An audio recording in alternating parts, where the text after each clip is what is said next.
Hello, welcome to GreenPetesWorld. We're talking about fertility today, garden fertility.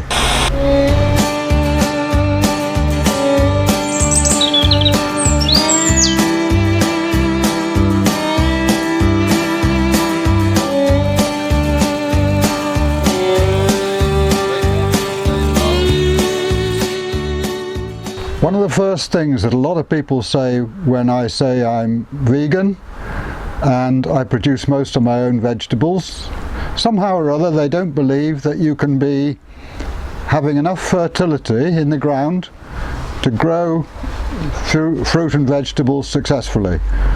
Well, of course you can, because if you're cutting out the meat and dairy part of the farming cycle, you end up with far more fertility available to you. And one of the first things, and one of the best things to produce fertility, is nettles. Nettles are a source of free fertility. All you need to do is pull them up, break them off, cut them whichever way you want to get hold of them, put them into a large bucket, cover them with water. 3 weeks time, you've got the best fertility you're ever likely to want. Doesn't matter if it's got roots on like that. So we've got plenty of nettles all over the place, which are also extremely good for wildlife. So we use nettles a lot. One of the other things we do is we mix it in with certain other ingredients, which I'll explain in a minute. I've just pulled a few nettles for demonstration purposes, putting them into this big black bucket, rainwater from the barrel off this shed roof, and once it becomes fairly full of water and covering those, I put one of those on the top and weight it down with a brick. In 3 weeks' time, you've got the best fertilizer you could want. When it's ready, which is this one I did 3 or 4 weeks ago, that's how the nettles eventually turn out, in that way. And as you can see, there's still some water there. So I pour that into this container. It smells a bit, but that's part of life. I'll then mix in to that some urine, which comes from the dry compost toilet. Ideally about 50-50. That now is a concentrated liquid fertilizer. That needs to be diluted down at least 10 to 1, probably about 12 or 15 to 1 to use as a fertilizer on the garden. Part of gardening for wildlife is leaving certain areas pretty well wild, i.e. not touching them at all. Sometimes you have to keep things under control, obviously, especially when they're close to areas where we've got fruit or vegetables growing. But we have little areas which we leave semi-wild, and one of them is an area of nettles just here, most of which will be cut over this next week. I will cut them all down and show them the same treatment as you've just been looking at now. Nettles are particularly high in certain minerals, particularly iron. They're actually very good for making tea as well, so they are an extremely useful crop.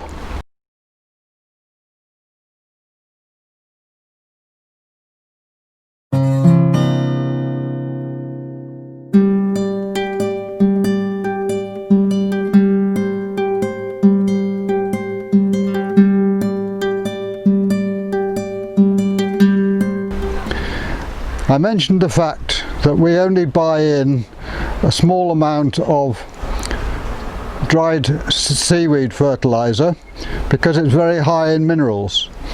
One of the other ways to get some minerals for free, so it doesn't cost you anything at all.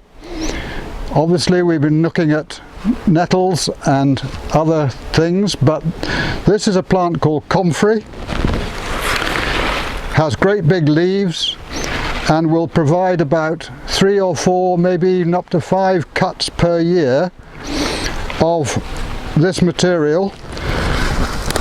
One of the other biggest advantages of Comfrey is the fact that it has an enormous taproot which goes down very, very deep into the soil.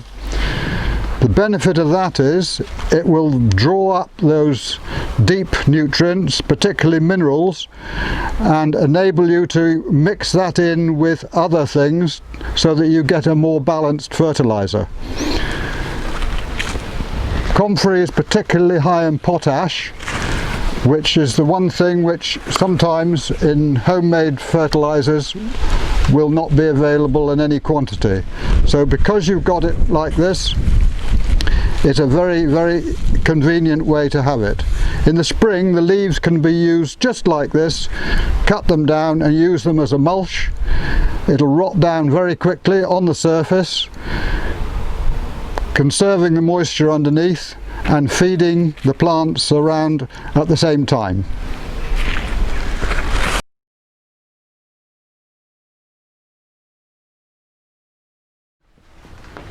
We're looking at what we call number 8 because it's the 8th building that I've produced in the 10 years, nearly 10 years that we've been here. You will also notice slightly that this has 4 beds, the same as the main garden. I do a 4-year rotation in the same way here as I would do in the main garden itself. Brassicas, that is to say cabbages, kales, cauliflowers, etc. in one area. I did early potatoes in this bed here. This bed here had last year's brassicas in it, particularly kales and a couple of other things, cabbages. I've now got carrots in there, beetroot, and the main crop of carrots are up in the top, and there's some more beetroot in behind me. Well, you may recognise this place from a little bit of filming that we did earlier on when it was almost complete. It's now fully in use. It's towards the end of its first year of use, so we were using it right from the midwinter right up till now, and it'll come into its own even more in the winter than it is in the summer. We concentrate on certain summer crops, the easy ones to grow, but in the winter we'll concentrate on a few crops which are difficult to grow unless they have proper greenhouse conditions.